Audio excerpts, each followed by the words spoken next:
So this question was off of exam 1. It said find the domain of 1 over x squared and plot it.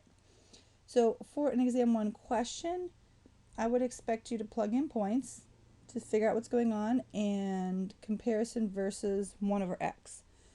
It kind of combines the idea of the parent function of 1 over x with the evenness.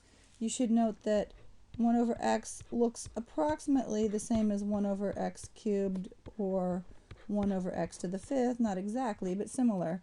And 1 over x squared is approximately like 1 over x to the 4th or 1 over x to the 6th.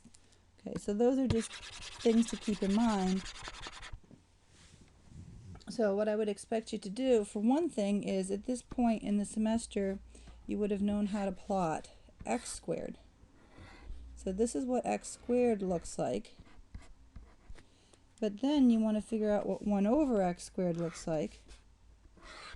So if x squared is 0, then you know, well, there's nothing. It's going to be infinity.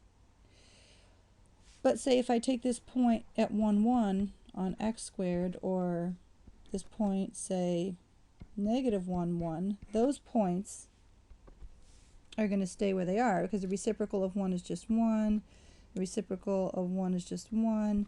But say a point out here at 2, 4, or likewise negative 2, 4, those points are going to be like a quarter. Okay, and as we go out, we're going to see we're going to get closer and closer to 0, which we know from later in the semester, since we're reviewing for the final, we actually know that anytime the power of the numerator versus the power of the denominator, we look at this, and if this guy is bigger, which we have this case here, if the power of the denominator is bigger than the power of the numerator, then we have a y equals 0 asymptote. Okay, which we didn't know that at exam 1 time, but we know that now. But at exam 1 time, we would have just figured it out by trying various points. So here's another point we might try. So at x squared, we may have 1/2, and then x squared is 1/4. Well, what's the reciprocal of 1/4? It's 4. Okay, so we see we're growing here. And as we get closer and closer in, we're going closer and closer to infinity. So as we plug in points, we see what's going on. And that would have been totally fine for a plot. More than fine. So the domain, and this is a recurring problem. People have a domain in range. The domain is all reals except 0. Another way of saying it is, some people like this notation. I don't care for this, but this is correct. Another way of saying it is x not equal to 0.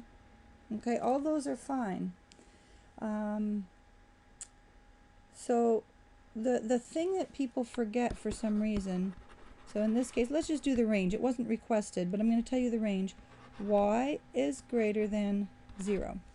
So in a typical plot, if x's are on the horizontal and y's are on the vertical, then the domain is all x's that you can have represented, and the range is all y's.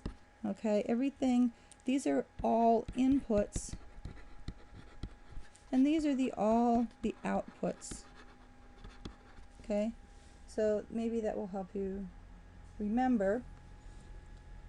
And yep, that was all I wanted to say about that.